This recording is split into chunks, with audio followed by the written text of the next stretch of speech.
I do not in any way tolerate that. The way we conduct matters in courts is you wait for a natural break or to be called upon.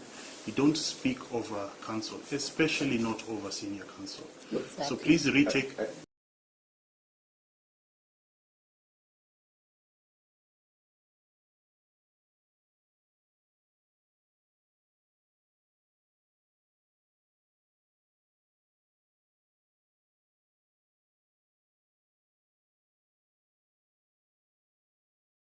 I agree. Counsel, I'll wait. Please retake your seat. Senior counsel, continue. Most obliged. So we are also seeking to be heard. The paragraph 6 has the link, and the link has the full video. It begins with Right Honorable Raila Odinga and ends with Dr. William Ruto. And I would seek that it be shown fully, because the link is not partial, and the link is Azimio TV. And these are matters in the public domain.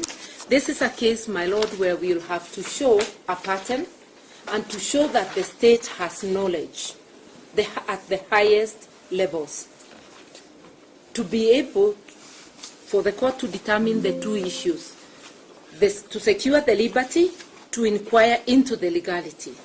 What I can assure you, senior counsel, because if you are stating that the link is full, when I retire to write, I will do this all again.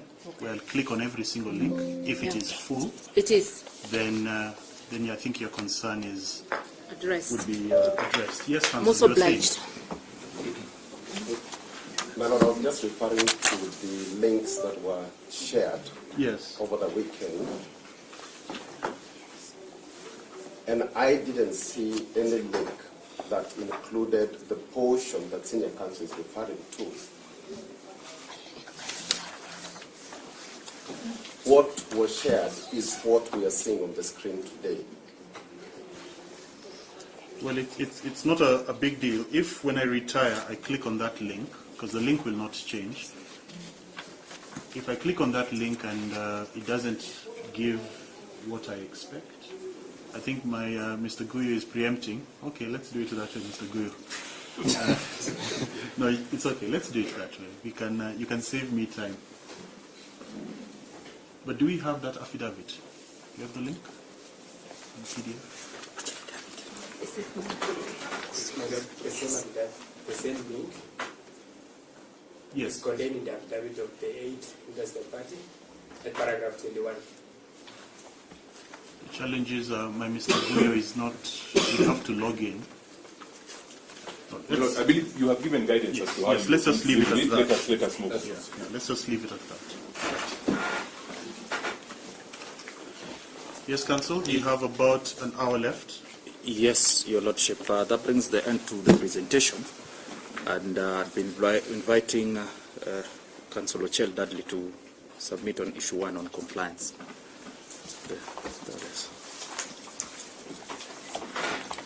My Lord, issue 1 is a fairly straightforward question, and it's whether the respondents have complied with these court's orders of 30th, 31st, and 8th of January.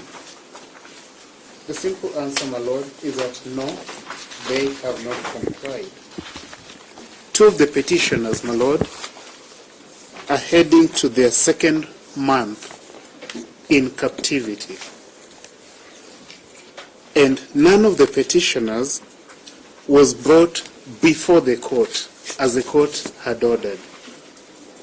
Instead, my Lord, the state, using public resources, chose to deposit them around the country, endangering their life even more, and contrary to the court's orders. So the answer, the straight and simple and narrow answer to issue 1, my Lord, is that no, the respondents are in continuing violation of the court's orders. They've refused to free the 7th and 8th petitioners and they did not comply with the conditions that the court has given. That, my Lord, is the whole issue. Thank you, my Lord. Thank you.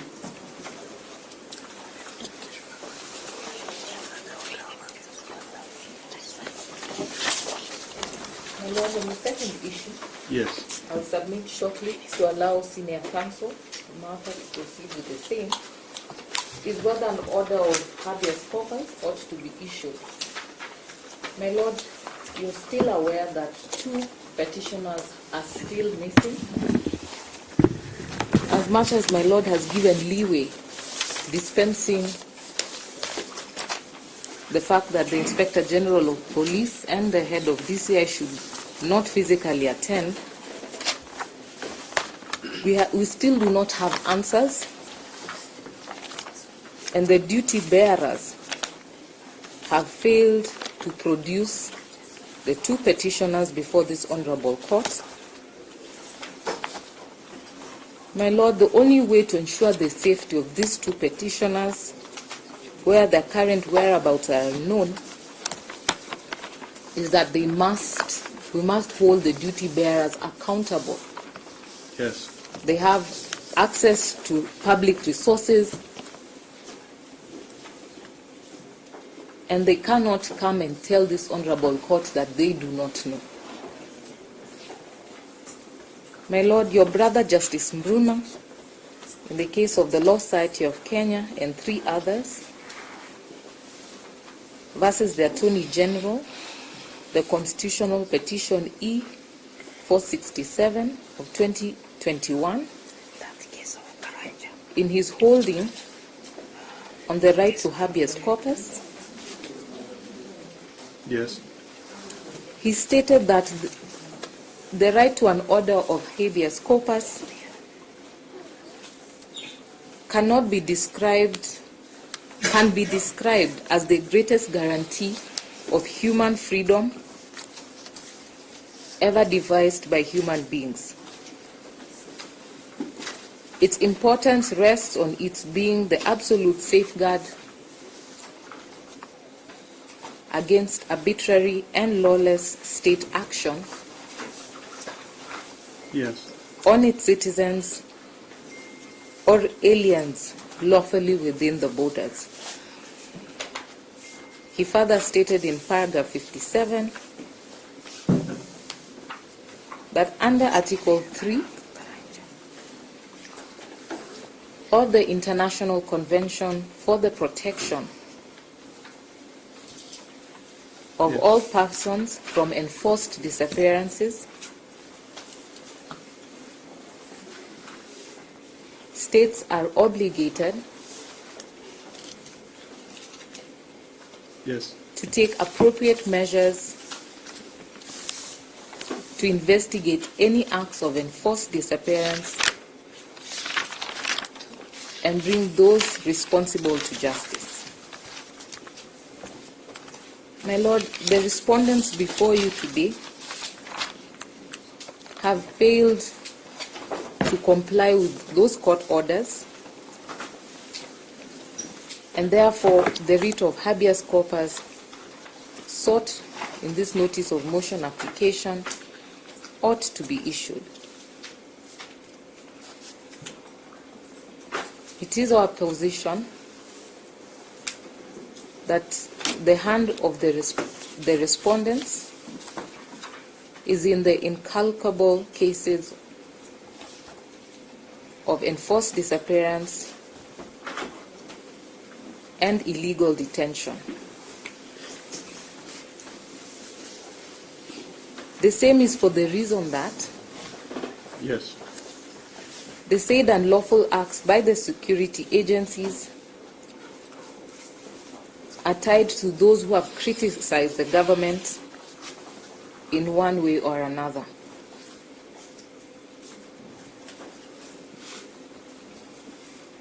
My Lord, to date you have not received any information as to the extent that they have taken to assure or to provide and produce the two petitioners that are still missing,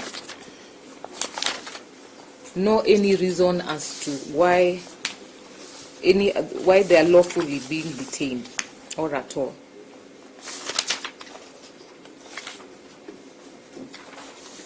And therefore, my Lord, yes, this writ is the only guarantee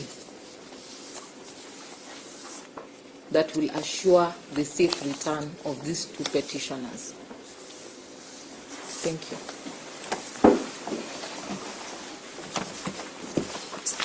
May it please the court. yes. I want to add on to that and say that the scope of the writ of habeas corpus is twofold. Yes. To produce the body and to inquire as to the legality of the detention. If you look at Article 25 of the Constitution, it merely lists habeas corpus as a non-derogable right. It is not described, but when you go to the Judicature Act, it guides us that statutes of general application of England are applicable. And as a matter of fact, this writ originated in the United Kingdom and has spread across the world. It is now under the 2010 Constitution that we are having numerous cases of habeas corpus. We had a few during the Nyayo era. Yes. And it is you, my Lord, and other judges that are going to help us develop a body of case law to guide the writ of habeas corpus. You are referred to the case of Stephen Mureithi, Yes. whose facts are totally different from these ones, in the sense that when the application was made, Mureithi was long dead. He had been released from captivity, had died through natural attrition, and the application was being brought after the promulgation of the 2010 Constitution to redress his rights. So the court properly ruled that the writ was not applicable. But its ruling, it's helpful to those facts, not to all other cases. If you look at Article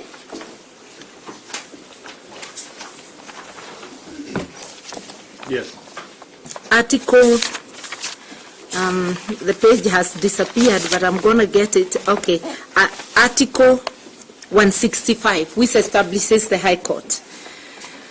Yes. In particular, subparagraph 3, subject to clause 5, the High Court shall have unlimited original jurisdiction in criminal and civil matters.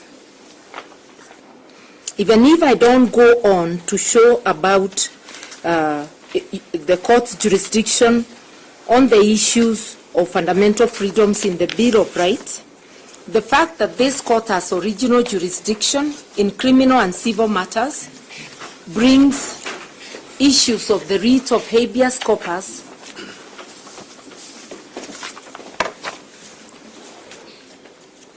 under the ambit of the court. And Article 51 also provides that any person who is detained or held in custody is entitled to petition for an order of habeas corpus. And then this is governed by the Criminal Procedure Code on how to deal with it. Yes. So my submission is that the court first has a duty to order the production of that person, and that does not exhaust the writ. And the person is produced alive or dead. Yes. In the 1987 case of Barack Kanja by Justice Schofield in Eldoret, Kanja was produced dead after exhumation of several graves in Eldoret. So in Kenya, persons have been produced alive and also dead. The second is the court to determine the constitutionality or the legality or otherwise of the detention. I want here to point out, my Lord, that detention has become, abduction rather, has become an epidemic. Yes. In this country since last year, and the court may wish to take judicial notice that there's been abduction of both foreigners and locals, and we are in court on the abduction of, initially it was 7 persons, and that petitioner 2 to 6 were coincidentally released just before the IG, the CS Internal Security, and other top officers were to appear before you.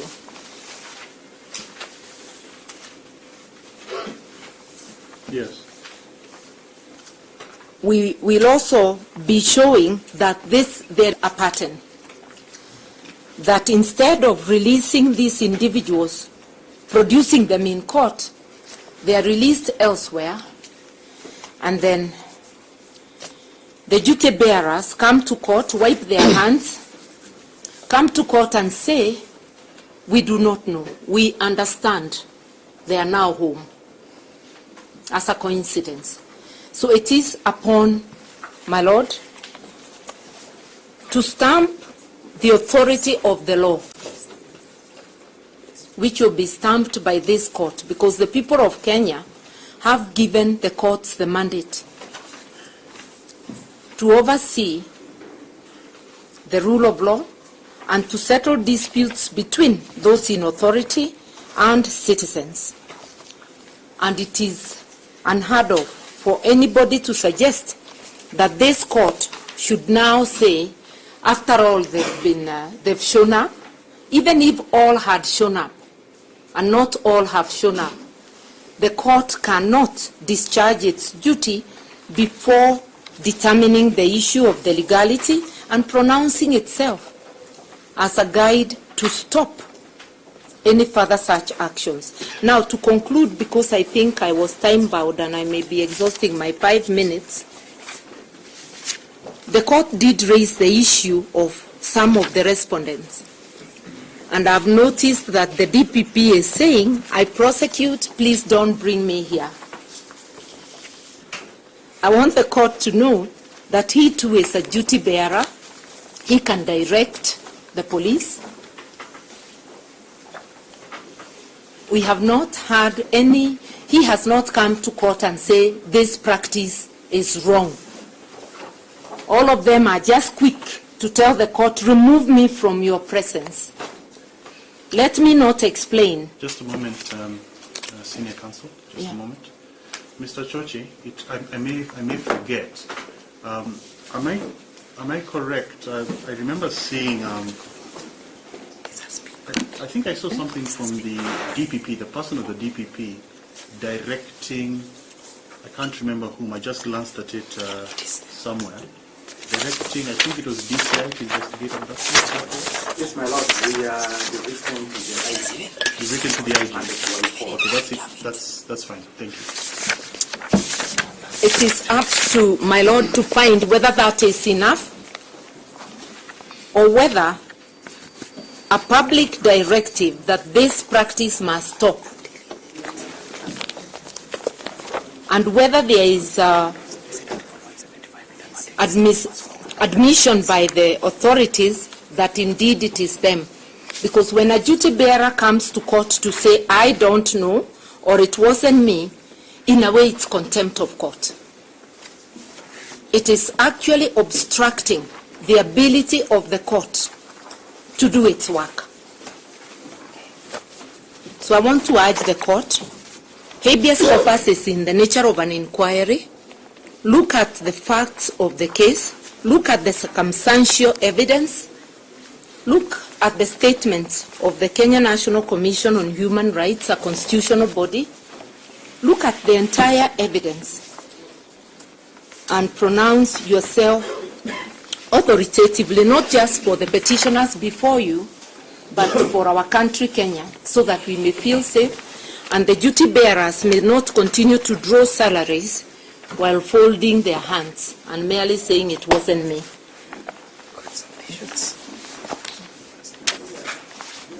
Thank you, Senior Counsel.